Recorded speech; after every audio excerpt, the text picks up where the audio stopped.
Today I'm talking to Jonathan Kearney at Camberwell College.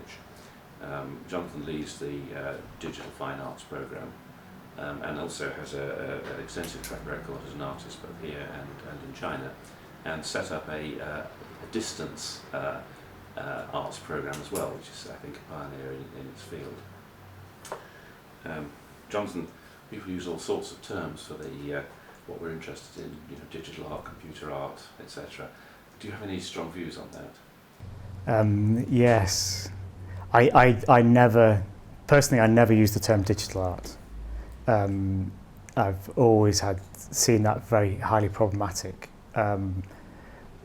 So the course that we run here is called MA Fine Art Digital. And so the digital acts as a kind of question mark to fine art. In those terms, it actually raises a question rather than a kind of a simple answer.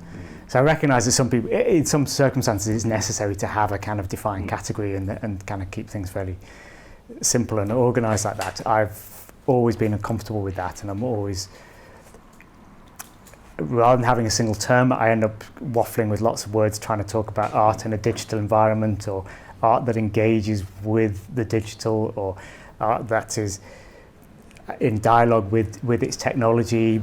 But then where do those boundaries then exist? Technology could go back a long way to a simple drawing machine. Exactly. So I tie myself up in knots with that, but I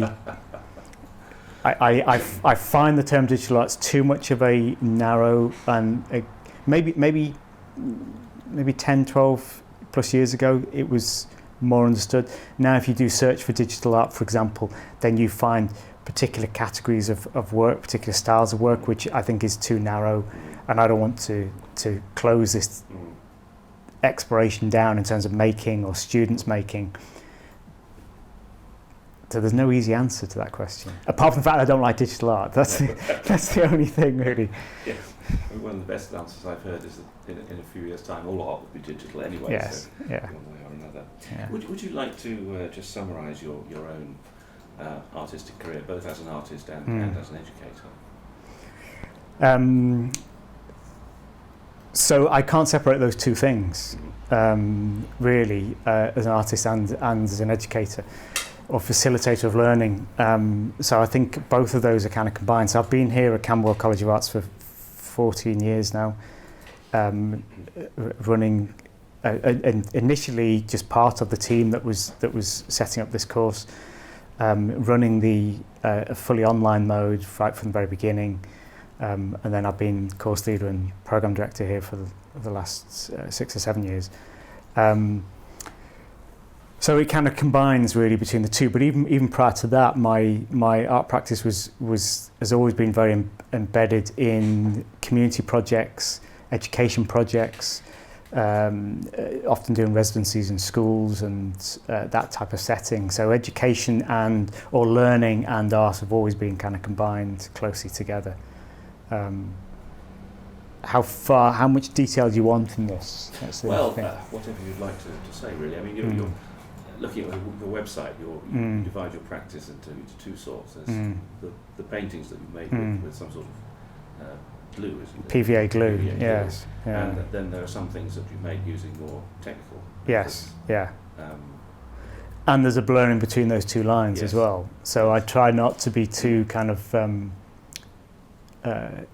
try not to kind of simplify it into categories. So on the one hand, the materials that I use, on the one hand, I've used PVA glue for a long time, and it's something which I stumbled across while building an installation, and I'm looking for something that moved in a particular way, and I tried lots of things and couldn't find a kind of a substance which moved in the way I wanted it to move, until literally I almost in frustration grabbed some glue that my children had and tried it and poured it and thought, this moves in the way that I want, and I then coloured it, and it was for an exhibition in a derelict building very close here, just down the road from the college here actually.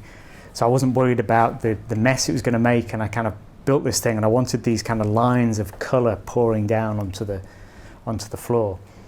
Now if you stop and think about it, I'm doing mix of colours in glue. On the floor I'm just going to end up with a brown sticky mess, is what you'd expect. But But to kind of complete revelation, what I found is that the colours, the glue allowed the colours to kind of maintain their integrity. And instead of them mixing, so if I dripped red down and then dripped yellow glue into that, it didn't make orange. You saw a trace of where the red has been and where the yellow was passing through it as well. And somehow the glue allowed that kind of integrity to remain, and therefore you could then see the trace of the journey of the process which had happened. And that opened up a 20-year exploration, basically, of playing with glue and seeing what happens and seeing the movements and the textures which come from that, which then often ends up just as kind of abstract canvases or pieces, sometimes wood I work on. But also those are filmed and then become something different through the filming process. They then become, sometimes they become interactive installations where the audience kind of movement changes layers of film. So they're all coming from the glue potentially, but they're kind of moving into other areas as well. I then lived in China for 3 years, and that completely transformed it again, because I was really familiar with all the different types of PVA glue there were, and I moved to China and I lost all control. I didn't know the glue, I didn't know the paint, I didn't know the environment, the weather was different. I knew how things dried at certain times of the year and all this kind of stuff, and I lost all control of that. So I had to kind of start again, and the canvas was different and it reacted in different ways, and it kind of opened up new possibilities again. But then there's other work which is much more kind of purely within a digital environment, in photography, playing around with very high resolution images. But instead of looking, usually when you're talking about a high resolution image, what you're looking for is to reduce the noise, take the noise away from the image. And instead what I do is take the kind of noise reduction process and invert it and look for noise and highlight the noise in the image. And that becomes the thing. So it's kind of like you see take a very high resolution photograph, and you're looking for the imperfections. The noise is seen as the problem. But I see it as something I want to find and bring to the surface, and then highlight, and then use that as something to explore. And seeing images as something which is noise, is something which is to be negotiated. It's something which is very human.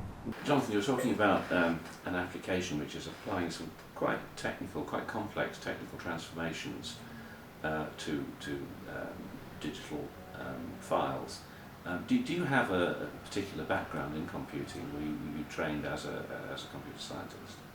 I never saw it as a thing to be explored. It was just kind of automatic. You know, as a young child, we had a very basic computer at home. I remember writing a program in BASIC language as it was, and filling the memory and wondering why am I typing? Why are my letters disappearing? Because I'd literally filled I think it was probably 1K of RAM or something like that, wasn't it? You know, and so I wasn't particularly fascinated by computers or coding. It was just part of everyday life. I didn't see it as anything not to be engaged with, not to be involved in. So to me, it's just been a natural kind of integration of it. Obviously, things have changed dramatically in that time, but I don't see it as a separate category in that way. Yeah. Have you seen yourself as a pioneer in a technical sense, as somebody who was doing things in art with computers that nobody else had done before, or do you feel that you were, other people have gone before you and done? I think I wouldn't be as bold to say that I pioneered anything at all. I think, when you look back, and particularly at the stuff that people were doing even as early as the 50s and 60s, that there's, and the Computer Arts Society has that demonstration of that record of that. You're standing on the shoulders of giants here, and just tinkering at the edges a little bit. I think maybe what we have pioneered here particularly is the idea of fine art learning that's studio-based in the traditional sense and online. That's something unique, that's something different, which is still, even now, 14 years later, is highly unusual and not very common anywhere in the world. So that's something, and what that's done is it's allowed an engagement way beyond the kind of the normal hegemonies of Western Europe, North America type scenarios. Where an art school in London, it feels like it's the centre of something, but actually I'm engaging with students from literally right across the world. And you get female students in Saudi Arabia, a student in Nigeria, a student in Peru. This kind of changes the dynamic of the relationship, and this opens up. And for me, this is one of the exciting things with digital, is it opens up a dialogue beyond those kind of straight boundaries, which we assume, and opens up a something closer to a kind of kinetic art in the 1920s and 30s, maybe, where a lot of that was kind of South America, Sub-Saharan Africa, not just the kind of normal places. So that's maybe where we've done something unusual, something different. But in terms of my art, I'm tinkering at the edges against some of the greats who've gone before, really. But I mean, there has been a sense in some art schools, I think, that somehow this wasn't quite proper using computers. Did you find that sort of prejudice against your work? Fortunately for me, no, I never found that. When I was very first at art school in Liverpool, we were playing with the computers really early on. It was kind of exciting. It was important. It was part of the dialogue that we were engaged in there. So no, I haven't experienced that. What I have experienced is people who are scared. Scared is quite a strong word. They're cautious because it feels like something I don't know about. And how can you facilitate learning? How can you teach if you don't know something? To me, that's actually where it's most exciting, is where I'm out of my depth as well, and you kind of jump in with the students and you think, right, okay, where do we go with this? And so I'm fortunate in the people I've had in terms of my own education, of being people who've been excited about that, and also within my own family. That's kind of standard. I had a granddad who played with technology way ahead of his time, and did some crazy things, I have to say. Things that wouldn't pass electrical testing nowadays. But you tinker, you play around with stuff, you explore it, because you don't know the answers, so you play with it.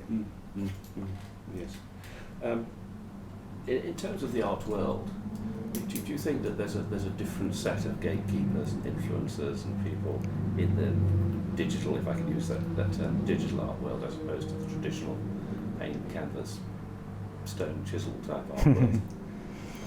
There's certainly different dialogues which happen around that, and obviously within art historical circles, then you definitely have that category. But I think people are more comfortable with the idea of new media art as a kind of terminology for that. Obviously, again, I find that problematic. As soon as you call something new, does it become old very quickly? But I know Christian Paul, for example, would say no, this is about keeping it on the cutting edge all the time. So there's an interesting dialogue around that, particularly art historical circles, where there is some engagement, and I think that's important, where you've got that kind of a deeper critical engagement with what this space provides, which does challenge boundaries, does challenge kind of preconceived ideas of art mediums. To me, I'm much more comfortable. I don't see digital as a medium. I'm much more comfortable with the idea, the metaphor of language, that it creates a language which allows a dialogue across pre-existing boundaries. So instead of traditionally the painters, the sculptors, the printmakers, in their different categories, the digital blurs that. Yes. And breaks down those boundaries, so you can see that's negative, or you can say, no, this is a shared language. This is something which kind of creates a dialogue across it all, and actually outside of fine art as well, into applied arts and design and thinking in a wider sense as well. Well, you have your own gallery here, in effect, which presumably you decide what you curate exhibitions there. You decide what should be put on there. Do you deliberately try and stick to any particular art, or do you I imagine you make it as wide as you can? Yeah, so practically here at Camberwell College of Arts, there's a team who are responsible for the gallery space, and proposals are made, and then they explore the possibilities, and they program that a couple of years in advance. Yes, they try and keep that as wide as possible. There's a tradition here of general within the fine art school. There's a tradition here of a general fine art approach, but within categories of painting, drawing, photography, sculpture, particularly at undergrad level. But you can often find a painting student who's using video and a sculpture student who's playing with ceramics or photography and blurring those lines anyway. and digital provides that. It provides that language as well. Interestingly, though, what you also find is people who are really interesting and I've seen this increasingly, and I find this quite intriguing and actually quite exciting.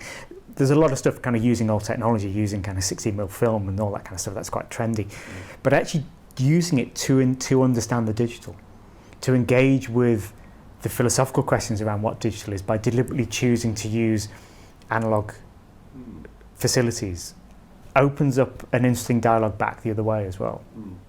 Which digital artists do you most admire? So I think within that, you see, the first thing I'd say is that I would look at them as an artist first of all, and then think, okay, well, but obviously in this context, what we're thinking is those who are engaged, thinking or engaged with some element of the digital in its broadest sense. Your microphone's just dropped. I noticed, yeah. So there's obvious people who are kind of like fairly,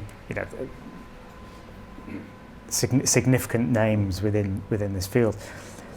But there's two people that I wanted to mention because they're maybe not so, they are reasonably well known, but part of the reason why I mention them is because I've met them both, and I think this is quite important. So rather than just someone's work, it's like it's more than just their work. It's who they are and their kind of approach to making work, more than just this is the work they do. And one is John Klima, who I met probably 15 years ago in his studio, fairly randomly in his studio in New York at the time, and I don't even know if he's still in New York now. And he'd been working on some work related to a data stream of the bombing that was going on in the Afghan conflict at the time. And he created an installation which was I forget what it was called, I think it was called something like Time Machine.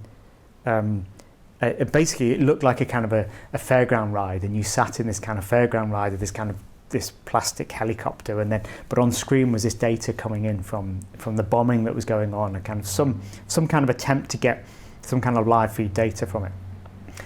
And it wasn't particularly that big of work, although I think that work was good, and he'd done a range of interesting work. It was his approach and the fact that for him, although he was using quite sophisticated technology, that wasn't what was important. What was important for him was the ideas that he was exploring, and the choice to engage with that particular subject at that time, 2003, I think it was, and to bring that into an art setting in a very kind of playful way was quite intriguing. I remember having a long conversation and being inspired, not from a technical point of view, but inspired by his approach and his thinking. And the other one was Roman Vorotsko, who's it's strange to call him a hero, but he is. He has that kind of characteristics. And I met him a few years ago at a Computer Art Society event, and he was just what you kind of hoped he'd be. This kind of effervescent, kind of energetic, in his mid-80s already at that stage. But his work, that obviously one of the algorithms and the stuff he was doing with plotter pens.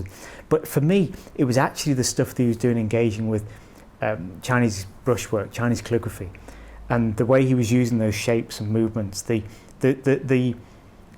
Despite the kind of cleverness of the coding, it was the slowness, it was the meditative quality, it was the patience with the process, but also then it kind of demanded something of that from me as looking at his work. And I've seen a few of his examples of work. The V&A have got some great examples of it in their collection. Both very inspiring people in that setting. But then there are many others, of course. Thompson and Craighead, I think, are just wonderful. It's similar way to John Klima. But I'd put Pipilotti Rist as an interesting angle onto this, in the way she engages with moving image. Again, actually encouraging, despite the kind of garishness of the colours sometimes, kind of encouraging a meditative quality to what she's doing. But then also places become very important, because often it's not just about the individual's work, it's places. So someone like Fact in Liverpool absolutely vital. That's a place I go to. I see every exhibition there, and it's such a wonderful place to kind of find people and find unusual work and new people, and the way they kind of engage with their local community as well as their kind of international remit, I think is really inspiring, along with Furtherfield and Ruth Catlow and Mark Garrett are great people, and their kind of engagement. So yeah. Where would you go in London if you wanted? Oh, you've mentioned Furtherfield. There's also Waterman's. Yes. Right out on the other side of London. Yes. Yeah. And Irene does an amazing job. Yes. It's phenomenal what she managed to pull off there. Yes. I can't think offhand, but this may just be my ignorance, of any other gallery in London that's so dedicated to. Well, Carol Fletcher, of course, was there, but that's closed now. Yes. As a space in East Hardcastle Street, wherever it was where they were, it's a very nice space, but obviously they've got a collection of work still, and they're still representing people and doing their websites. You see, in some ways, for me, that's not so much of a problem. Those are places, yes, obvious places where you can kind of engage. I like the kind of the engagement of Furtherfield, which is way beyond just the kind of the spectacle of technology. It's much deeper and richer and broader in its engagement than that. And so I think it's now finding you don't necessarily have to say you've got to go to a certain place to find stuff. John Rathman had a big exhibition, of his work at the Zablitz collection, for example, at their space. So it's not necessarily held within particular areas anymore, and it's kind of explored across a range of institutions. And I think that's a positive thing. But actually, sometimes it's beyond those institutions as well. I think the challenges with technology when it comes to exhibitions often mean that the one-off event, the festival, those kind of settings can often be more effective. The intervention into a space for one day, it can often be a very effective way, rather than thinking, oh, we've got a month long, how do we kind of run this stuff for a month long work? Do you think digital art will retain this approach of being slightly out of the money art world, or do you think eventually money will rule everything? I really hope not, first of all. You see, I think that's a much bigger question than just art, which is digital, or engage with digital. I think it's a question about the art world, full stop. And I have significant problems with the art world as we experience it at the moment. It's kind of like the ultimate example of hyper-capitalism, completely unregulated hyper-capitalism, which is not something that I want to promote or be part of in any way. So the first thing to say is I don't make much money myself, so I can't really comment. I don't sell work, I don't run a gallery in those terms, so I'm within education and learning, so it's a different environment. But I think this is a place, and I think this is where you can question this environment and explore it. And I find what is interesting is the notion of the collaborative notion of what the digital environment was built on. If you go all the way back, you go back to the likes of, what was the guy's name? Bob Noyce, I think it was, who creates the first silicon chip way back, and he left a kind of an East Coast company to set up a West Coast California. Like he's seen as him and his company is seen as one of the founders of Silicon Valley. They kind of triggered the kind of Silicon Valley kind of approach. And there was 7 of them. They worked collaboratively. They didn't have, he was the boss, but he didn't have the parking space near the door. They worked collaboratively. And it almost like, right from the very beginning, it was built in, this idea of this openness, this flat space. And then you go into the kind of the open source ideas and stuff like that. Now, of course, the bizarre thing is we're looking at the biggest monopolies, the biggest companies we've ever seen now within the digital space, whether it's the social media or the computer companies. So it's kind of an odd thing that we've kind of headed in that direction. But to keep it focused on art, for me this is highly problematic. I would, and certainly in dialogue with students, my encouragement is to debate and discuss beyond the idea of am I making work for money? How can I make money with this? I think we've got to be more imaginative and go beyond that, because all that does is it feeds into this kind of scarcity model that these things fundamentally if something is scarce, therefore it's worth more money, and that's it. And if it's a piece of code, then it's no longer scarce. So let's explore what that can mean, rather than thinking, oh, we've got to find some way of, blockchaining it to make it some kind of scarce thing that can then have some kind of transactional value to it. But I'm also not naive enough to think that we, needs to be some earning of money, but there are other ways to do it. And I think it's a radical change, but I suspect that we have the potential to, and maybe this is where we are as a society, as a nation, as a Western democratic society as well. We're on the potential for a massive change that moves away into something very different. And for me, I would like to see the idea of gift as something which is much more important than the idea of kind of scarcity and transactional models. I would suggest that generosity is a fundamental principle which is required, rather than the idea of how can I make money.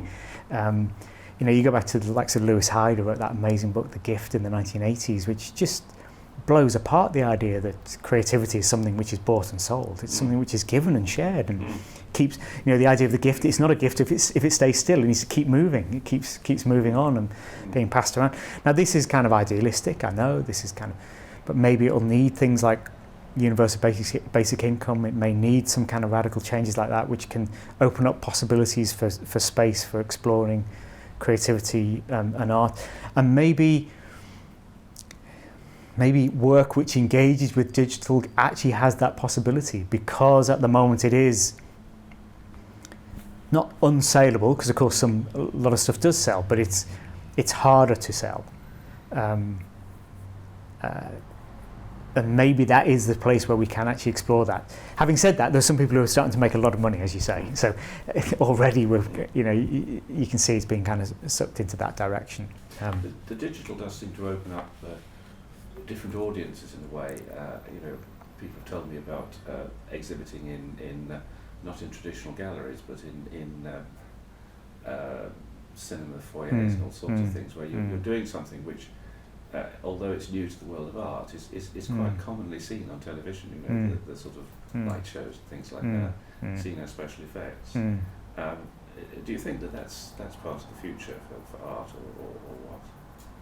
I think so. So that potentially plays into two different things. One, the breaking of the boundary of the white cube space, the idea that art sits within this kind of this concept and pushes it into other spaces. And of course, there's a certain kind of elitism in that, to say, well, we're the artists, we can put something in a public space. Maybe the public don't want it. So we've got to be a little bit careful in that kind of dialogue as well. But also, it kind of maybe pushes into stuff around like the useful art debates which go on, and someone like Alistair Hudson, who's done a lot of work on that in Grisdale Arts, and then Middlesbrough Institute of Modern Art, where he's kind of pushed strongly the idea that art's having a use, having a usefulness and a purpose, and this probably links back to kind of John Ruskin's ideas actually, and we'll make some strong connections there. So the idea that art isn't just something which is on this white cube wall, which is then bought and sold by a certain small elite of people who can do that, but actually plays some other role in spaces. There's a danger, however, that you could kind of almost kind of art has to have a use. If it doesn't have a use, it has no value. So there's a careful line which has to be trodden right through all these debates. But all of them, I think, are useful and interesting to play into that. Yeah. In terms of teaching digital art, if I may, sorry to keep on using the phrase, there seem to be two approaches. One which puts coding first, another one which sees it as more a sort of a side issue. And Camberwell is perhaps more in the second category. Could you elaborate on that a little? I make no assumptions about what students will make or what they will do or what tools they will use. We've got as many painters as they've got coders, many people sculpting as using virtual reality and augmented reality or mixed reality, whatever term you want to use for that. And instead, I think there's clearly the space for lots of different approaches. And a very legitimate approach is to go coding first and say, right, it's really important to learn all this coding. We do some coding workshops, they're fairly basic. It's more about understanding that this is a space which could be explored if you want to go on and explore that space. More about giving someone at least a little bit of confidence with the language of that space so that they could maybe have a dialogue with somebody and collaborate with somebody.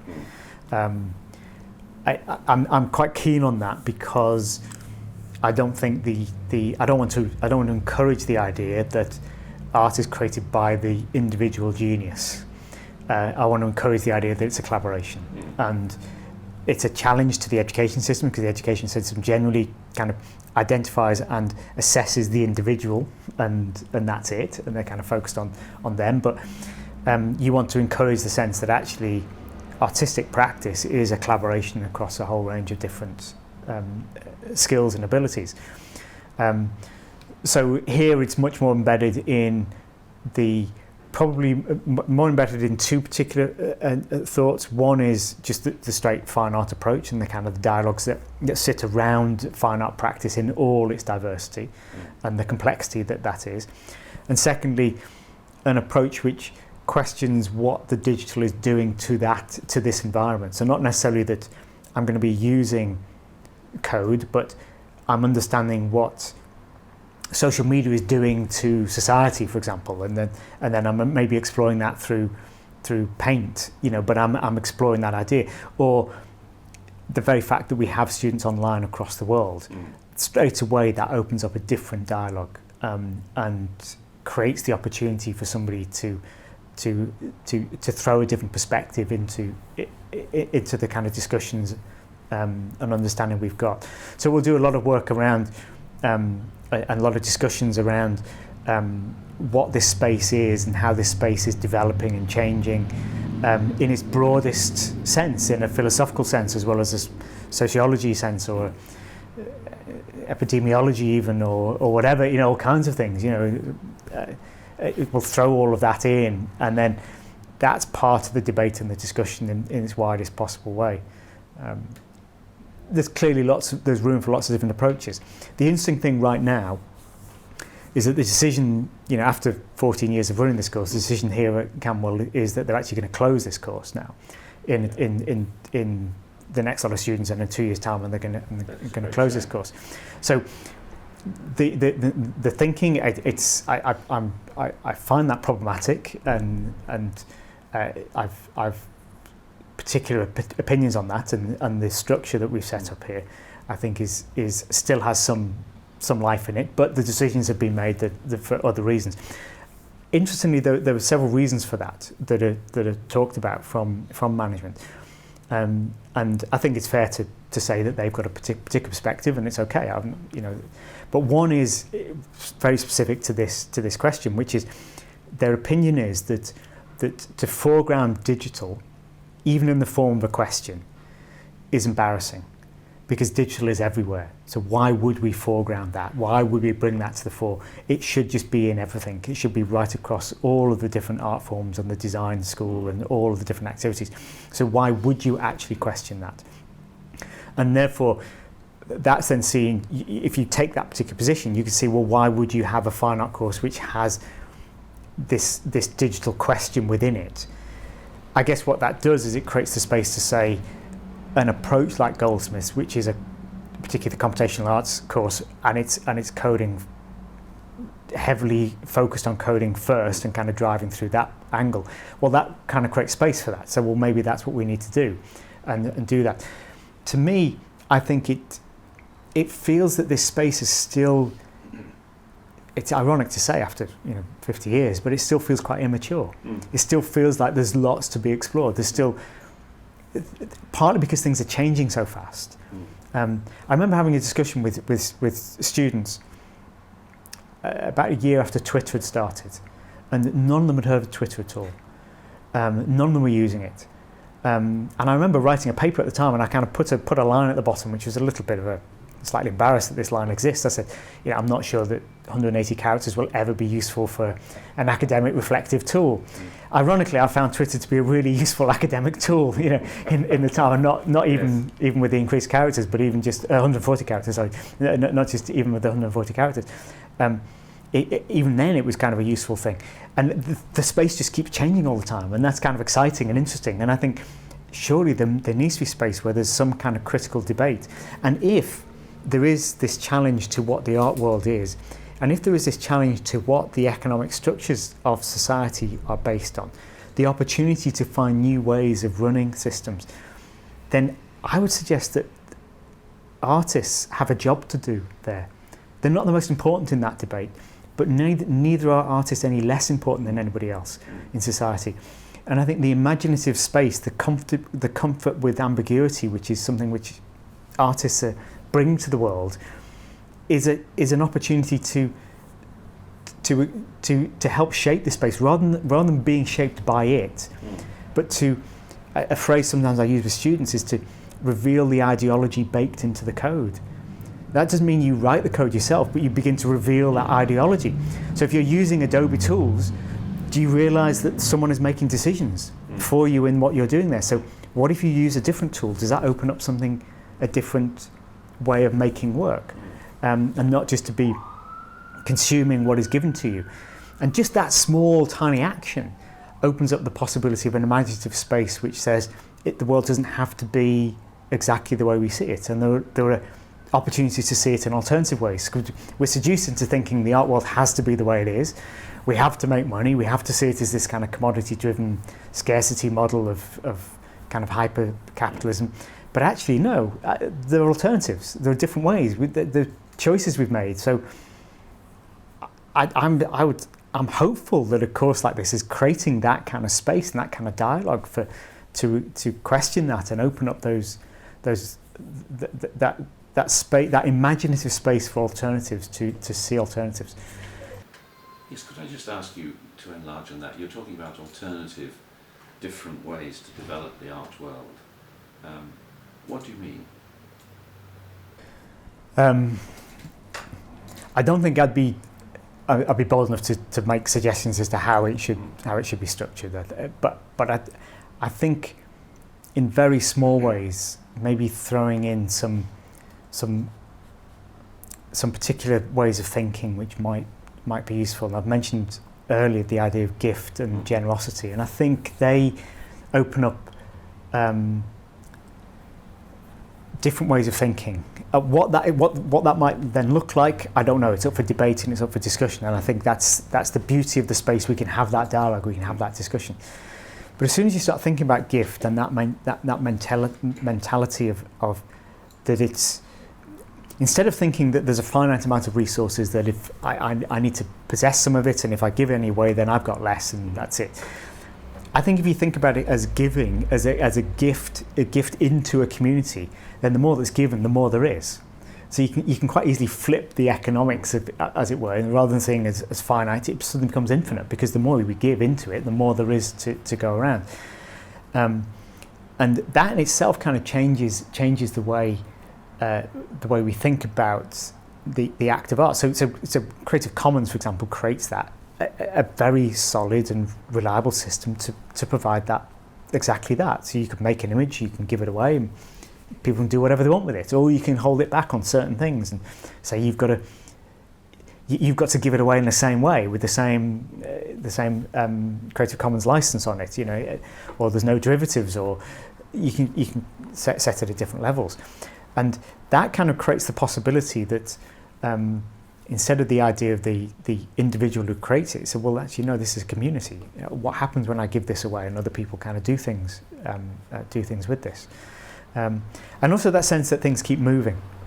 So it isn't then just a kind of a fixed thing. It's gone. You've given it to one person. It's not going to come back to you, but it might just keep moving around, and it moves around more and more. And then what that does is it obviously that then requires a kind of a mentality of generosity. Now, generosity is not often a word which I hear within the art school setting, for example. It's not often talked about. My students certainly hear me. I know we've got a siren going off in the background right now, haven't we? Is that a problem? No, it's Okay. It's the danger of living on the only if they stop outside. of being right in front of the main road here. But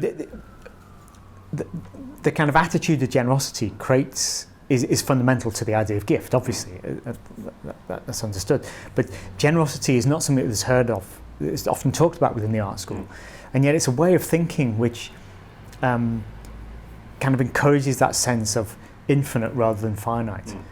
And if, for example, we can talk about trends for the future and the way things may be going, but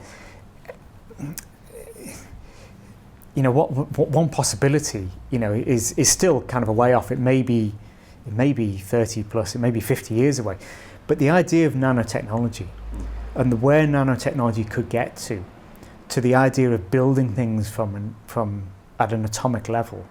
So if you need resource to build something, you build it. It creates the possibility that we're in a place of complete abundance. That scarcity is no longer the issue. It's how do we deal with the absolute abundance we have, because we can make everything we possibly need. And it's not necessarily utopian. I think there's obviously stuff which is already heading in this direction, and we're way off it. But one hydrogen atom, two oxygen atoms mixed together, you've got water. So the possibilities are there to do that. Now, if that is the case, if that is a possibility, and even if it is a possibility, and it's not, even if it doesn't happen, it's just a possibility, a place of abundance, I would suggest I don't think we're ready to deal with abundance. Because we're so used to the idea of scarcity, we're so used to the idea that there's not much around, and therefore we have to own it and possess it and keep hold of it, that actually a kind of an attitude of generosity, almost like we need to train ourselves in that to be ready for a world of abundance, if that is what's coming. And therefore that can transform what we're doing now, but it also helps prepare us for what could be a really interesting kind of the future of technology, which could open up within nanotechnology, possibly could open up in completely different ways, in ways we almost scarcely dream of the possibilities of that, way beyond what we understand computers are right now. So maybe generosity is actually something we really need to engender and build up in ourselves to strengthen that, almost strengthen that generosity muscle, so we're ready for to act in a place of abundance. It makes me think of images in a way. From being 180 years ago, images were incredibly scarce. Now writers like Susan Sontag are saying we've got too many images. Yes. Yeah. And that it should happen with physical things is I suppose, not surprising. Yes, exactly. Yeah, and so kind of dealing with that and understanding what is that. So we deal with the idea of this may be oversimplifying it, but the dealing with fake news is because we've got so much news anyway, and maybe we haven't got the tools to deal with the nuances of that. And it's actually something I do with the students here. We do a kind of a workshop of looking at what is fake news and how to kind of spot it and things like that. Not as a I think people need to necessarily know exactly that tools, but it's visual literacy as much as anything else, which maybe relates to the idea of kind of mass images and the millions of images we see we're bombarded with on a daily basis now. And if we're not ready for that, if we're not thinking carefully about what that means, abundance, then we're going to miss out. We're going to go into. I could see a scenario where you go into a place of abundance with this mentality of scarcity, and I fear what that might look like, because suddenly those with abundance will try to build some kind of barriers around it, whereas the possibility here is that it's a shared thing. It's something which we can all benefit from, not something which is held by certain groups of elites instead. This is all very, very grand and very big, and you think someone doing a single painting or taking a photograph or creating a piece of augmented reality, is that really going to affect this? But I can only hold on to the idea that small actions can lead to a change of mindset and can build an attitude which prepares somebody for something coming further down the road. And to me, that's what learning is. It's about building those small steps of small actions, small deliberate actions to say, I want to work in this way, and so that, and the reflective process is that, so that in those moments in the future where something is completely new or very different, you don't know what to do, you kind of know exactly what to do because you've built that resilience already to be able to cope with that unknown. In this case, we're talking about an attitude of generosity. Mm.